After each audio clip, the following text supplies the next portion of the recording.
कुलमानको पक्षमा को हुनुहुन्छ उहाँले कमेन्ट गर्नुहोस् है।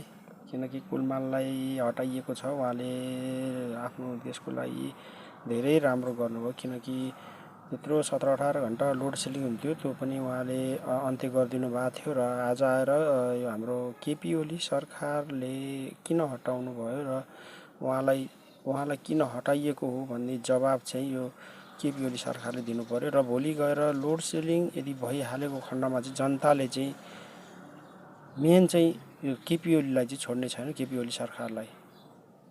यो कुरो चाहिँ केपी ओलीले सम्झिरहनु, किनकि त्यसको हिसाब किताब जनताले राम्रोसँग लिनेछन्।